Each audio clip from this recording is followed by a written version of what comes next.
तो हरियाणा विधानसभा में भी जीत को लेकर आभार जताया गया है। निकाय चुनाव के नतीजों पर सदन में बयान दिया गया और आभार जताया गया है जीत का।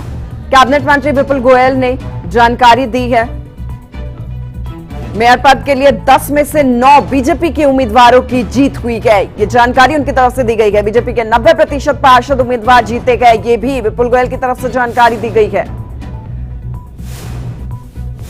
तो हरियाणा विधानसभा में भी जीत का आभार जताया गया है और साथ ही साथ निकाय चुनाव के नतीजों पर सदन में बयान भी आया है। विपुल गोयल की तरफ से बड़ी जानकारी दी गई है। कैबिनेट मंत्री ने कहा है, जानकारी दी है कि 10 में से 9 बीजेपी के मेयर बन चुके हैं। प्रदेश के लोगों का आभार व्यक्त करते हैं।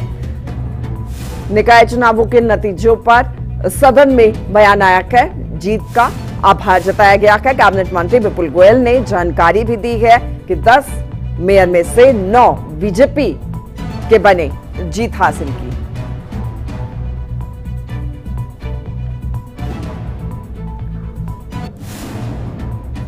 और चलिए आगे बढ़ेंगे। हरियाणा विधानसभा में बजट सत्र चल रहा है, कार्यवाही जारी है। आज चौथा दिन है। चौथे दिन भी प्रश्नकाल में भी सवाल कुछ पूछे गए, उनके जवाब देते हुए मंत्री नेता नजर आए। यहां पर आज चौथा दिन है। हरियाणा विधानसभा की कार्यवाही जारी है। बजट सत्र चल रहा है, चौथा दिन है।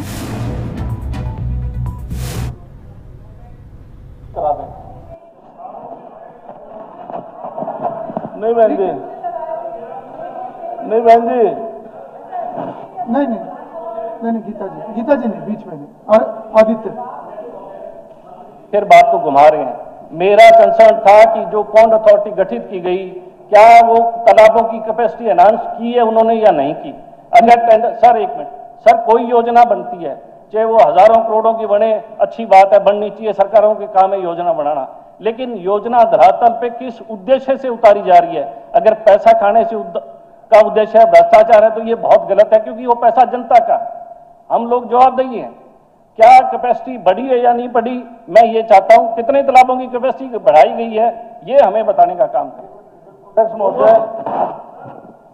उठा के बांध में ही लगा दी। कौन से बात मिट्टी गई नहीं, कैपेसिटी एनहांस कैसे हुई? अध्यक्ष महोदय, जो हरियाणा प्रदेश में 19,723 जो तालाब है, ये रिकॉर्ड के तालाब है। इसमें बढ़ाना घटाना बाकायदा रिकॉर्ड में जो जितना उसका एरिया है, उसी एरिया के ऊपर हम काम करेंगे। और अधिकतर से सर, मैं पूरे हरियाणा प्रदेश की बात कहता हूं कि जो गांव, जो तालाब के पास काफी इनक्रोचमेंट लोगों ने घर बना लिए, उसके बावजूद माननीय सुप्रीम कोर्ट की गाइडलाइन है कि तालाबों का रखरखाव किया जाए।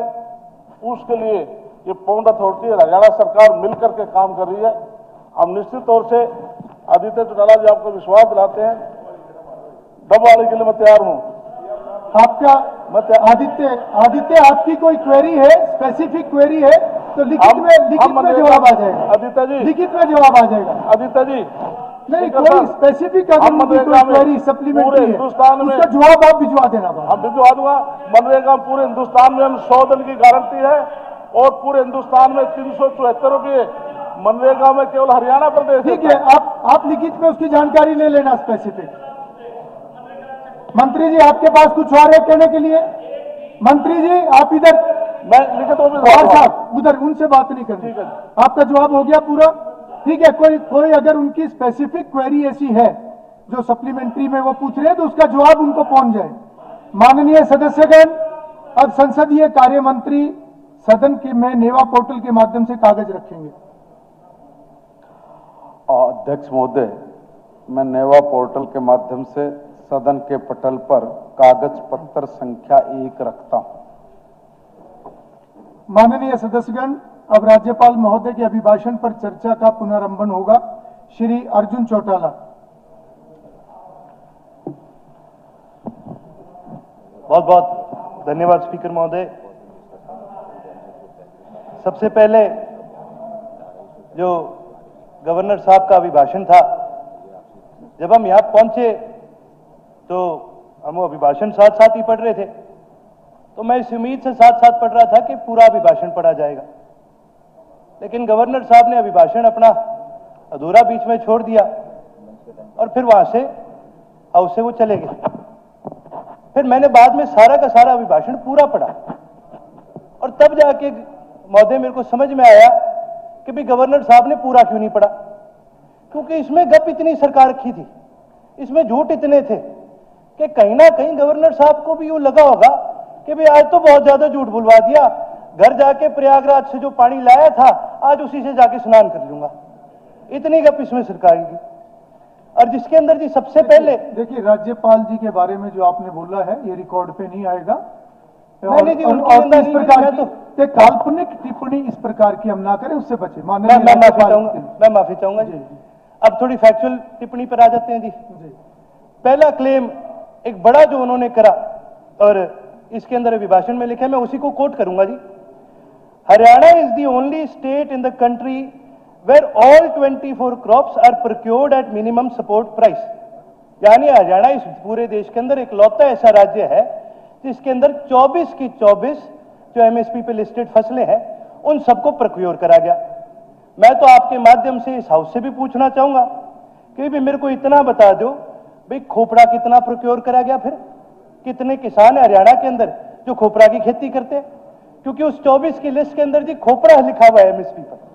अब हरियाणा का कौन सा किसान मेरे को आप ये बता दीजिए जो खोपड़े की खेती करता है और कब हमने प्रोक्योर करी, कोई ये बताने का काम कर दे। उसी प्रकार से इस एमएसपी की लिस्ट के अंदर रागी है, नाइजर सीड है, कुसुम है, जूट है। भाई ये सारी फसलें कहां उगाई जाती है प्रदेश में, कोई मेरे को इतना तो बताने का काम कर दे। जो फसल प्रदेश में उगाई नहीं जा रही, फिर आप कह रहे हो हमने प्रोक्योर भी सारी की सारी करी है। भाई कहां से करी, कैसे करी? कोई तमिलनाडु से खोपरे लेके आया, कोई बंगाल से जूट लेके आया, कोई बताए तो सही कहां का किसान किससे हमने प्रोक्योर करा?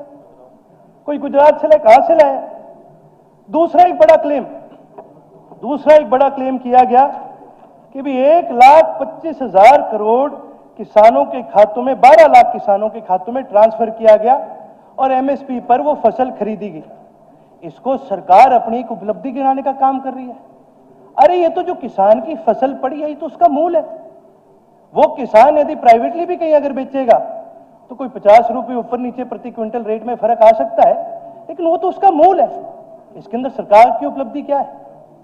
सरकार की उपलब्धि तब होती यदि सरकार इस एमएसपी के ऊपर कोई बोनस देने का काम करती। आज हम एक कृषि प्रधान प्रदेश है, हमारे साथ लगते राज्य हैं, मध्य प्रदेश पास लगता है, राजस्थान बिल्कुल चिपकता प्रदेश है।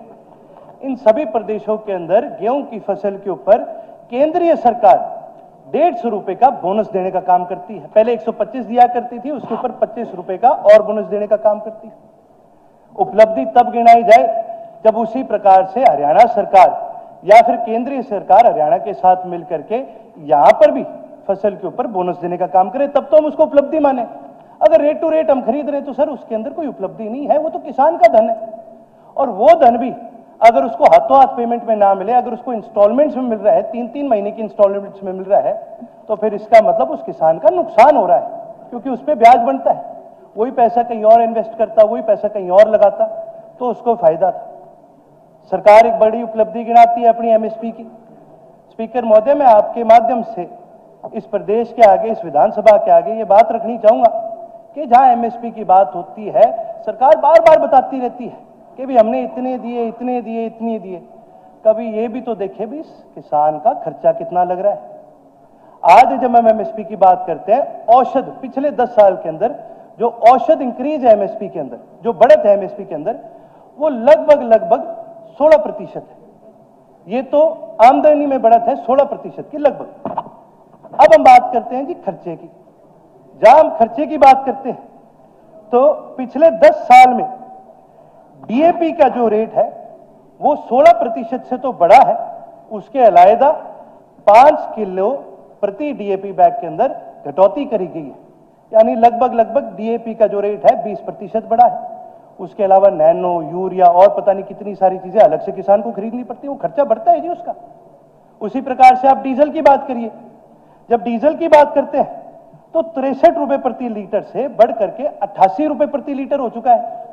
और जबकि विश्व के अंदर जो क्रूड ऑयल का रेट है वो कहीं पर बढ़ा नहीं है, क्रूड ऑयल का जो रेट है विश्व के स्तर पर वो घटता गया है, लेकिन भारत के अंदर डीजल का रेट बढ़ता गया है और ये बढ़त लगभग 28% की बढ़त है।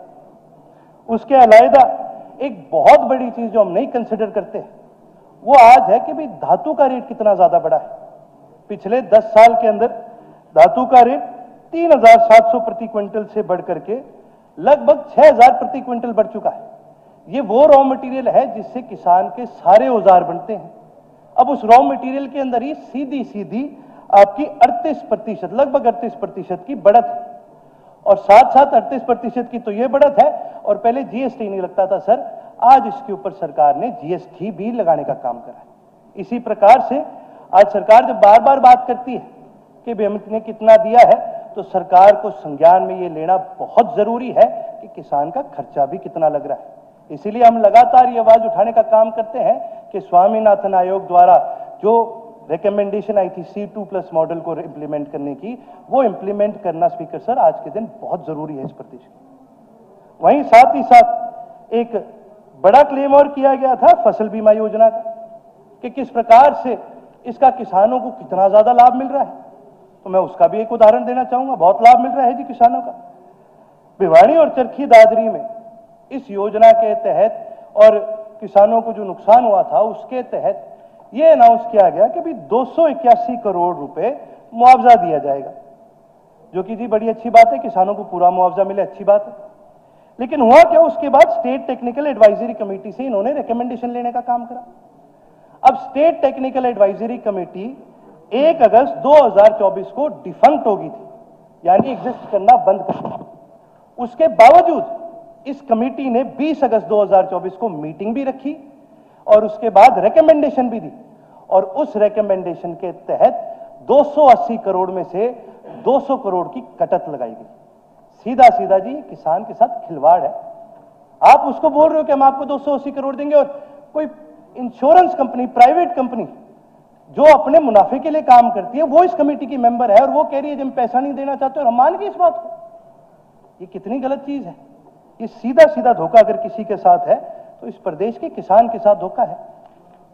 उसी प्रकार से कल एक बड़ी चर्चा आई, ये बात कही गई गवर्नर एड्रेस में भी, बहुत लोगों ने चर्चा करी जी हमने बागवानी के लिए बहुत कुछ करा है, बागवानी के माध्यम से किसानों को बहुत फायदा मिला है। ये बड़ी अच्छी बात है, चलो इसके भी आंकड़ों पर आ जाते हैं। पिछले 5 साल में जहां बागवानी की बात करी जाती है तो लगभग इसके अंदर 350 करोड़ की कटत हुई है। लगभग 1100 करोड़ बागवानी का बजट होया करता था, जो 2020 के बाद से अब कटते आज 680 करोड़ के आसपास आ गया। और इसका सीधा जी कोरिलेशन है, सीधा कोरिलेशन जी इसका है इसके बाद आउटपुट से। जहां बागवानी के अंदर कटौती की गई उसकी वजह से आउटपुट के अंदर क्या फर्क आया। 2020 के अंदर आउटपुट होता था फ्रूट का 10 लाख 14 लाख मीट्रिक टन, और वो कटते सीधा 7 लाख मीट्रिक टन तक पहुंच गया। तो ये हमें साफ दिखता है जहां बागवानी के अंदर कटत करेगी उसकी वजह से बागवानी का जो आउटपुट है पूरे प्रदेश का वो भी घटता गया। तो ये किस बात से सरकार कह रही है भी हमने बागवानी को बढ़ाने का काम करें, मुझे तो समझ में नहीं आ रहा। वहीं उसके साथ साथ मैं एक और उदाहरण दूंगा कि किस प्रकार से जहां पर रूल्स बनाए जाते हैं, जहां पर पॉलिसीज बनाई जाती है, वहां पर भी किसानों को कंसिडरेशन में नहीं लिया जाता।